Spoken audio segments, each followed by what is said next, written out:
PR পদ্ধতিতে সংখ্যানুপাতের ভিত্তিতে parliament member নির্বাচিত হবে। আমি এটার পক্ষে না। আসন্ন জাতীয় সংসদ নির্বাচনকে ঘিরে সম্প্রতি আলোচনায় আসা পিআর বা আনুপাতিক প্রতিনিধিত্ব পদ্ধতি নিয়ে আলোচনা সমালোচনা চলছে দেশ জুড়ে। এবার এই বিষয়ে সরাসরি আপত্তি জানিয়েছেন বিশিষ্ট আলেম ও বক্তা ডক্টর এনায়েতুল্লাহ আব্বাসী। 2-4টা সিট আর আসনের জন্য যারা পিআর করে দেশ গ্রহণ করতেছেন, নিজেদের স্বার্থ দেখলেন, দেশের স্বার্থ দেখবেন না, এটা বড় একটা ভুল কাজ হয়ে যাবে। এক তীব্র ভাষণের মাধ্যমে তিনি বলেন, এই পদ্ধতি কেবল ইসলাম বিরোধী নয়, বরং এটি পশ্চিমা দর্শনের একটি বিকৃত ধারণা, যা ইসলামী শরীয়তের পুরোপুরি পরিপন্থী। তার দেওয়া বক্তব্যটি সোশ্যাল মিডিয়ায় ব্যাপক ভাইরাল হয়েছে। তার সঙ্গে একত্র প্রকাশ করেছেন অনেক প্রভাবশালী রাজনীতিবিদ থেকে শুরু করে রাজনৈতিক বিশ্লেষক, এমনকি সাধারণ আমজনতাও।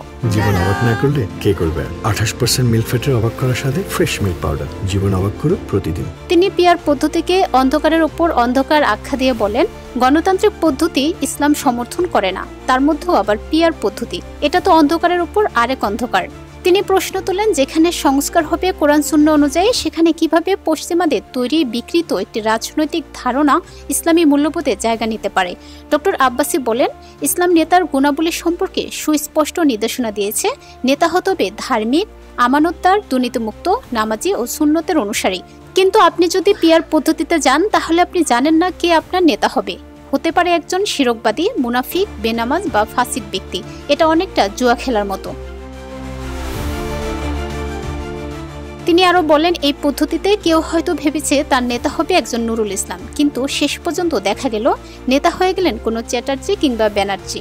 মুসলিম সমাজের বিশ্বাস চেতনার সম্পূর্ণ বিপরীত। তিনি পশ্চিমা সভ্যতাকে ভিত্তিহীন ও ধ্বংসপ্রাপ্ত হিসেবে আখ্যা দেন এবং বলেন, পশ্চিমা আদর্শ দাঁড়িয়ে আছে ধ্বংসপ্রাপ্ত রোমান সভ্যতা, গ্রিক দার্শনিকদের বিকৃত মতবাদ এবং যুক্তিবাদীদের ভিত্তিহীন দর্শনের উপর।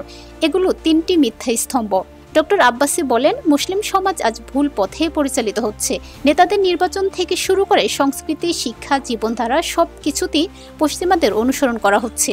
তিনি হুঁশিয়ারি করে বলেন, যারা ইসলামী শরীয়তের বাইরে গিয়ে পশ্চিমা মডেল গ্রহণ করতে চায়, তারা ইসলাম থেকে দূরে সরে যাচ্ছে। ডক্টর এনায়েতুল্লাহ আব্বাসীর এই বক্তব্যে স্পষ্টভাবে পিআর পদ্ধতির বিরুদ্ধে ধর্মীয় আপত্তি তুলে ধরা হয়েছে। তিনি এই পদ্ধতির মাধ্যমে মুসলিমদের চিন্তা চেতনা, নেতৃত্ব ব্যবস্থা এবং সমাজ কাঠামোতে ধর্মহীন ও ইসলাম বিরোধী প্রভাব পড়বে বলে আশঙ্কা প্রকাশ করেন।